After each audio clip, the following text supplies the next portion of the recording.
ఇది కదా ఆఫర్ అంటే ఇప్పుడు ఎంత కొంటే అంత ఫ్రీ విఆర్ఆ fine silver jewellery Jubilee Hills check post Hyderabad. నమస్కారం, వెల్కమ్ టు సుమన్ టీవీ. నేను గీతాంజలి. ప్రస్తుతం మనతో పాటు శివరుద్ర సాధువు గురువు గారు ఉన్నారు. వారితో మాట్లాడదాం. గురుగారు నమస్కారం అండి. నమస్కారం అమ్మా. 14వ తారీఖు హోలీ పండుగ అండి, ప్రత్యేకం అని చెబుతూ ఉన్నారు. అయితే ఒక చిన్న కన్ఫ్యూజన్ చాలా మందికి, 13, 14 అనేది అదొకటి తేదీ ముందు సందిగ్ధత. తర్వాత అసలు ఆ రోజున ఏం చేయాలి, ఎలా జరుపుకోవాలి? హోలీ అనగానే రంగులు జల్లుకుంటాము, ఇక్కడ వరకే తెలుసు. కానీ ఆ రోజు పూజా విధానమా, లేకపోతే కొన్ని నియమాలు ఉంటాయా, ఎవరెవరు ఎలా జరుపుకోవాలో వివరించండి. 13, 14 2 రోజుల పండుగ ఎలా జరుపుకుంటారో మొదట చెప్తాం. యాక్చువల్లీ మన శాస్త్రంలో అమ్మ పౌర్ణమి రోజు పండుగ జరుపుకుంటారు ఒకటి. పౌర్ణమికి ముందు రోజు కాముణ్ణి కాల్చేసి నెక్స్ట్ డే పౌర్ణమి చేసుకుంటారు మన వాళ్ళు, నార్త్ వాళ్ళు. రాధే రాధే ఎవరైతే ఉంటారో వీళ్ళు చేయడానికి గల అంతరార్థం అసలు ఎందుకు వాళ్ళు చేస్తారు పౌర్ణమి రోజు మాత్రమే. మన వాళ్ళు ఏం చేస్తారు, పౌర్ణమి రోజు వీళ్ళు పౌర్ణమి రోజు కాల్చి నెక్స్ట్ డే చేస్తే మన వాళ్ళు పౌర్ణమి రోజు చేస్తారు. దీంట్లో అంతరార్థం ఏంటంటే అమ్మ, రాధామాతకి శ్రీకృష్ణుడికి ఇది ప్రత్యేకమైన రోజు. ఎందుకంటే శ్రీకృష్ణుడి యొక్క శాశ్వతమైన రూపం వచ్చిన రోజు. తండ్రి నలుపుగా ఉండడం అనేది అందరికీ తెలిసిందే. శ్రీకృష్ణుడు నలుపుగా ఉన్నాడు అని చెప్పేసి అమ్మ కొంచెం హేళనగా, కొంచెం ఆట పట్టించే ఆ క్రమంలో నలుపుగా ఉన్నారు అది అని చెప్పినప్పుడు తండ్రి కొంచెం గుణపాఠం చెప్పాల్సిన అవసరం ఉంది అని చెప్పేసి యశోదామాతకి వివరిస్తారు. ఆ వివరించిన తరుణము అమ్మ చెప్పిన సందేహం చాలా ముఖ్యమైనది. మీరు వనమూలికల సముదాయాన్ని తీసుకొచ్చి 10-11 రకాల అంటే రంగులు తీసుకొచ్చి అన్నీ ఒక దగ్గర కలుపుతారు. కలిపి ఒక సముదాయాన్ని తీసుకెళ్ళి అమ్మ పైన వేయండి అని అడిగితే, అంటే రాధామాత పైన వేసినప్పుడు అమ్మ కలర్ కూడా అంటే ఆ రంగు నలుపు రంగు అన్నీ కలిపితే వచ్చిన రంగు ఇప్పటికి కూడా మనం ఎప్పుడైనా మిక్స్ చేయొచ్చు, బ్లాకే వస్తుంది. అలా వచ్చినప్పుడు తండ్రి ఒక జ్ఞానోదయమైన మాట వదులుతాడు అన్నమాట. శాశ్వతమైన రూపం ఇది, దీనికి విలువ ఉంది. ఇప్పుడు ఇన్ని రంగులు కలిసినా కూడా నీ శాశ్వతమైన రంగు నలుపే అని చెప్పిన ఆ తరుణము అక్కడ ఉన్న వాళ్ళందరితోని అమ్మ యాక్సెప్ట్ చేసినప్పుడు ఆ రోజు చేసుకున్న ఆ తిథి, ఆ నక్షత్రం, ఆ గడియ కూడా అమ్మ ఈ పౌర్ణమి రోజే. ముమ్మాటికి పండగ 14వ తారీఖు రోజు. 13 అనేది మన వాళ్ళు చేసుకుంటారు. అంతరార్థం వీళ్ళ ఆనందానికి హద్దుబద్దు అనేది ఈ రోజుల్లో లేకుండా పోయింది. విషయ వివరణ 4 రాష్ట్రాల విధాలుగా అంటే 4 వైపుల నుంచి 4 విధాలుగా చేసుకుంటారు. మార్వాడి వాళ్ళే అని కాకుండా అమ్మ నార్త్ సైడ్ వాళ్ళు చేయడానికి గల ముఖ్య ఉద్దేశం, తండ్రి గోపికలతో ఆనందాన్ని పంచుకుంటాడు. ఆ రోజు వాళ్ళు చేయాల్సిన ముఖ్యమైన కార్యక్రమాలు తీపిగా ఉండి ఆనందంగా వాళ్ళు రాజ్యంలో ఉన్న వాళ్ళందరితో ఆనందంగా గడుపుతారు. కానీ అమ్మ అక్కడ రంగులు చల్లుకోవడం అనేది ఎక్కడ కనబడలేదు. అక్కడ రంగు అమ్మకి మాత్రమే వివరణ ఇచ్చాడు. ఇది శాస్త్రంలో వివరంగా రాసింది. మన దగ్గర చూసారా అంటే ఇప్పుడు కూడా చాలా మంది రంగులే వేస్తారు, ఎక్కువ శాతంగా వివిధంగా వేస్తారు. హోలీ అని అంటేనే మన దగ్గర హోలీ పండుగ అర్థం చాలా మందికి తల్లి హోలీ అని అనే పండుగ మన సంస్కృతి కూడా అది. హోలిక అనే రాక్షసి పేరు అది. హోలిక అంటే హోలిక రాక్షసి హిరణ్యకశిపుడి యొక్క చెల్లి. హిరణ్యకశిపుడి చెల్లి ఒక వరం పొందుతుంది బ్రహ్మ ద్వారా. ఎలా అంటే అమ్మ, ఎవరిని పట్టుకున్నా కూడా వాళ్ళు భస్మం అయిపోతారు అన్నమాట. ఆవిడ దగ్గర ఆ వరం ఉంటుంది. హిరణ్యకశిపుడు అనగానే మనకి నరసింహస్వామి గుర్తుకొస్తాడు. నరసింహస్వామి అవతారం తీసుకొని సత్యయుగంలో, మొదటి సత్యయుగంలో జరిగింది అని అంటారమ్మా. ఇది 10 అవతారాల్లో తండ్రి మొదటి రూపం నరసింహస్వామి అవతారం. అలా తండ్రిని హరినామస్మరణం చేయకూడదు అని చెప్పేసి భక్త ప్రహ్లాదుడిని హిరణ్యకశిపుడు ఎన్నిసార్లు వివరించినా కూడా ఈయన గారు హరినామస్మరణాన్ని ఎప్పుడు స్మరిస్తూనే ఉంటాడు. ఆ తరుణం అందరికీ వివరంగా తెలుసు. అయితే ఎన్నో విధాలుగా ప్రయత్నాలు చేస్తాడు భక్త ప్రహ్లాదుడి చేత చెప్పించాలి అని. ఇలా వినకపోతే ఆఖరికి కన్న కొడుకునే చంపుకోవాలన్న స్థితి వచ్చినప్పుడు ఒక ఆలోచన వస్తుంది ఆయన గారికి. హోలిక నా చెల్లి రాక్షసి ఉన్నది ఎక్కడో అడవిలో, ఆవిడ పట్టుకుంటే ఈ బిడ్డ ఖచ్చితంగా కాలిపోతాడన్న ఒక వ్యూహం వేస్తాడు. వేసి పిలిస్తే హోలిక రాక్షసి వచ్చి బిడ్డని ఒడిలో కూర్చోబెట్టుకుంటుంది. భక్త ప్రహ్లాదుని కాల్చుకుంటే భక్త ప్రహ్లాదుడి యొక్క పీడ విరగడ అవుతుంది. హరినామ స్మరణం చేయకూడదు అని అంటే చేస్తూనే ఉన్నాడు, అసలు వినట్లేడు అన్న ఆ కోపంకి ఆయన గారు వచ్చేసి హోలిక వచ్చేసి కాల్చినప్పుడు అమ్మ హోలిక శరీరం కాలిపోతుంది, కానీ భక్త ప్రహ్లాదుడు బయటపడతాడు. ఆ పడ్డప్పుడు చెల్లిని చంపాడు అన్న, చెల్లి పోయిందన్న ఆ కోపమే హిరణ్యకశిపుడి యొక్క చరిత్ర ఇప్పటికీ చెప్పుకోగలుగుతాం. అప్పుడు ఆయన గారు వచ్చి వివరిస్తాడు ఏంటంటే, ఎక్కడున్నాడు మీ హరి, పిలవండి, నా చెల్లినే చంపుతావా అని కొన్ని వివరణలు తీవ్రంగా చేసి అప్పుడు ఆయన భక్త ప్రహ్లాదుడు అన్న మాట ఏంటంటే, ఎక్కడైనా ఉన్నాడు నీ మనసుతో చూడు, ఇందు లేడు అందు లేడు, ఎందెందు పిలిచినా అందందు కలడు అంటాడు కదా. 3 స్తంభాలు కొట్టినాక మూడో స్తంభం నుంచి వస్తాడమ్మా.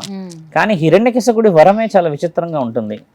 అటు రూపం మానవుడిది కాకుండా జంతువుది కాకుండా ఉన్న శరీరం కావాలి అని ఉంటుంది. ఆ తర్వాత ఆయన గారికి బయట కాకుండా ఇంట్లో కాకుండా ఆకాశం కాకుండా భూమి అని, ఎన్నిటికి మించి ఇద్దరి కలయికతో పుట్టని వాడు కావాలి, అప్పుడే నాకు మరణం రావాలని వరం ఉంటుంది. ఈ వరం కూడా సాక్షాత్తు విష్ణు మహానీయుడే ఇస్తాడు ఆయన గారికి ఒక జన్మలో. ఇచ్చినప్పుడు తండ్రి వచ్చిన ఆ రూపం తండ్రి పుట్టుక అనమాట. ఆ స్తంభం అంటే ఇద్దరు శరీరాలతో పుట్టలేడు కదా, స్తంభం నుంచి పుడతాడు తండ్రి. పుట్టిన తర్వాత వచ్చి ఆయన గారి యొక్క ఈ కుడికాలమ్మ కడప లోపలికి పెట్టి ఈ శరీర భాగం లోపలికి పెడతాడు నరసింహస్వామి. బయటికి ఇలా పెట్టేసేసి ఇలా ఒడిలో తీసుకున్న ఆ తరుణం ఆకాశానికి భూమికి మధ్యలో గాలిలో ఉండి చంపుతాడు తండ్రి. ఈ వివరణ మనకి చాలా వివరంగా చాలా శాస్త్రాల్లో చాలా మంది గురువులు చాలా మంది చెప్పారు కూడా. ఈ ఇస్కాన్ వాళ్ళు కూడా చాలా బాగా చెప్తారు ఈ విషయాలు. అలా అయినా ఆ తరుణం అమ్మ తండ్రి ఉగ్ర రూపం చాలా భయంకరంగా ఉన్నప్పుడు దేవాది దేవతలు శాంతించపరిచే ఆ క్రమంలో భక్త ప్రహ్లాదుడిని అడ్డు పెట్టుకుంటారు. మీరే ఖచ్చితంగా శాంతించపరచాలి అని అన్నప్పుడు తండ్రి శాంతించాడు. ఎంత చెప్పినా వినకపోతే అప్పుడు భక్త ప్రహ్లాదుడి యొక్క వివరణలు చూసి ఆ తర్వాత శాంతించినప్పుడు తండ్రికి ఎనిక్కిపోయే అవకాశం ఉండదు. ఎందుకంటే తండ్రి ఒక చిరునామా లేకుండా వస్తాడు స్తంభంలో నుంచి. మరి తండ్రి ఎనికి ఎక్కడికి వెళ్ళాలి, వెళ్ళే అవకాశం ఉండదు. ఇది చాలా మందికి తెలియాల్సిన విషయం. తెలంగాణ చాలా గొప్ప దేవాలయంలో ఉంది మనది. అలా తండ్రి ఎనిక్కిపోకపోవడం అనేది జరిగిన తర్వాత శాంతపడ్డ తర్వాత తిరుగు ప్రయాణం ఎక్కడా అని దేవాది దేవతలు సందిగ్ధంలో ఉన్నప్పుడు యాద మహర్షి వస్తాడు అక్కడికి. యాద మహర్షి వచ్చి, క్షమించండి మహానీయ, ఎన్నో రోజుల తపస్సుకి మీ దర్శనం కలిగింది మాకు.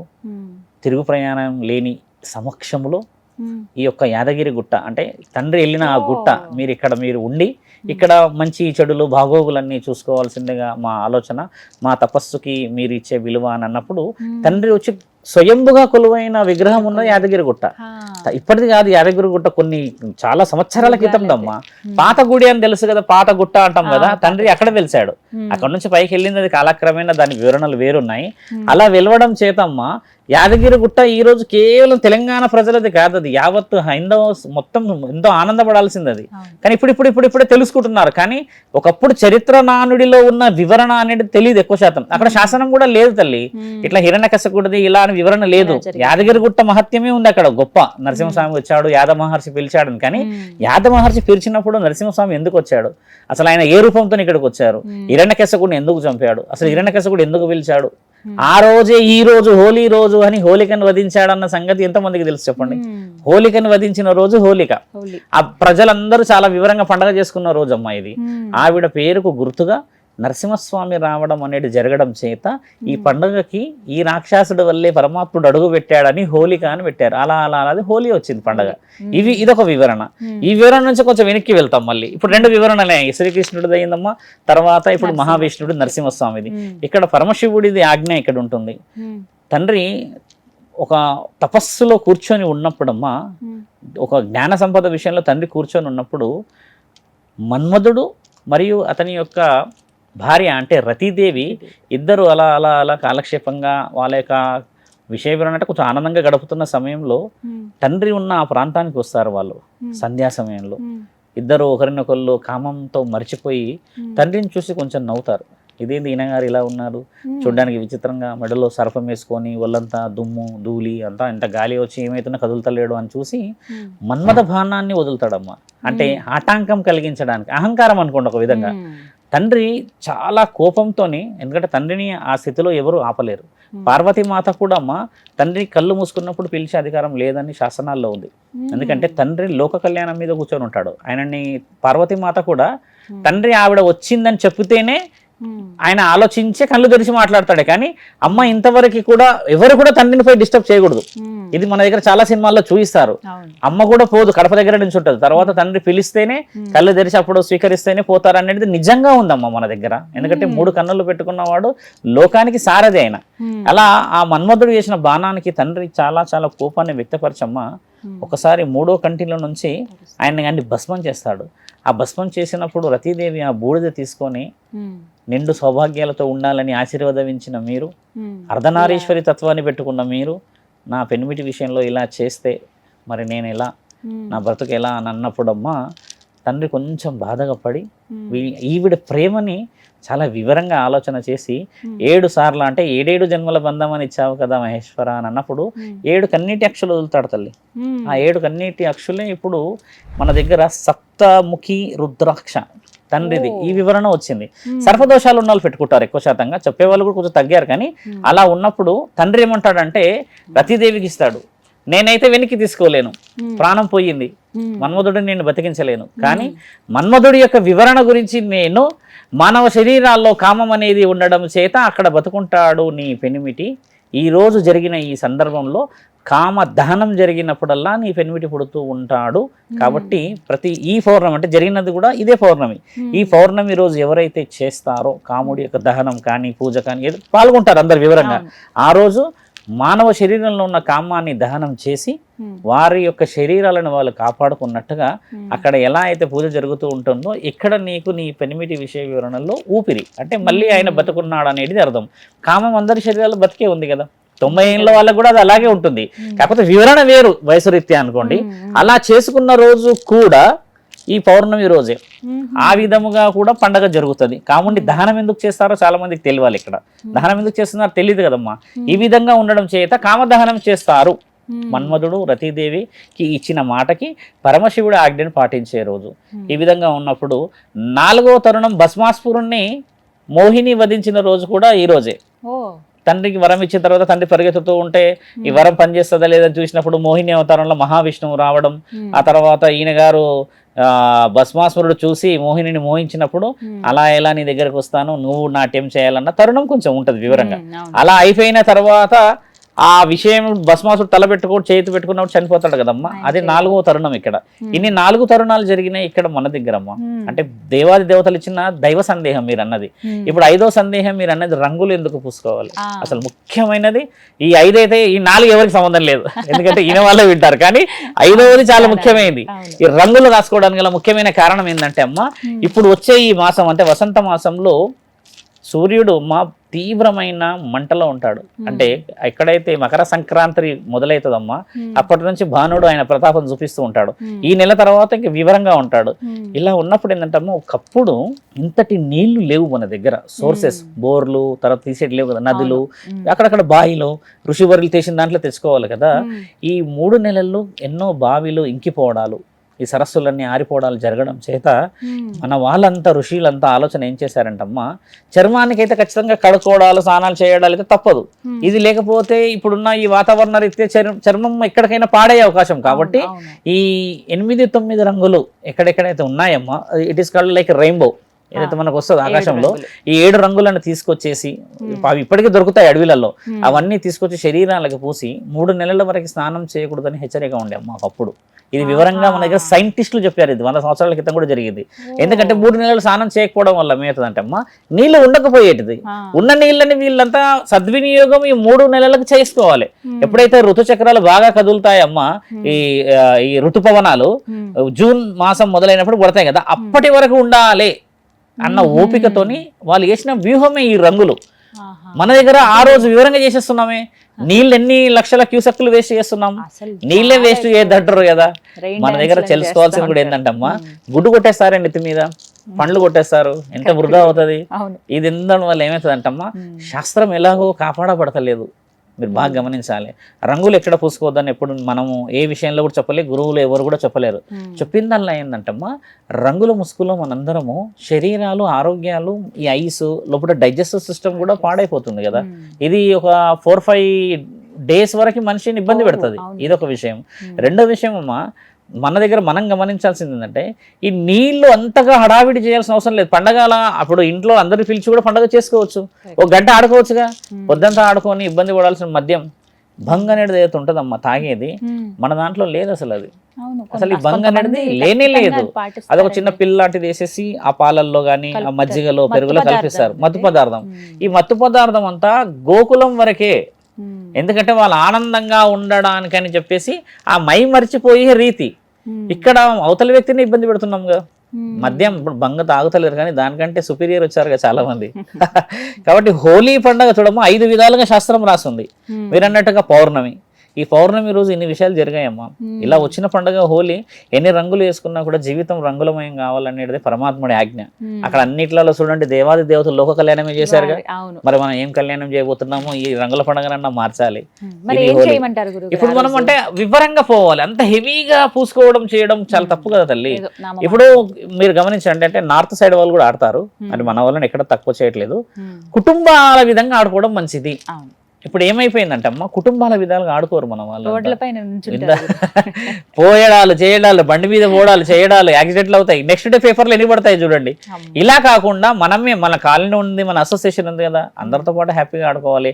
నీళ్లు ఒకటి వేస్ట్ చేయకూడదు అని అంటే అమ్మా, ఇప్పుడు వినేవాళ్ళు కూడా లేరు. ఇప్పుడు అంత డెవలప్మెంట్ అయ్యింది.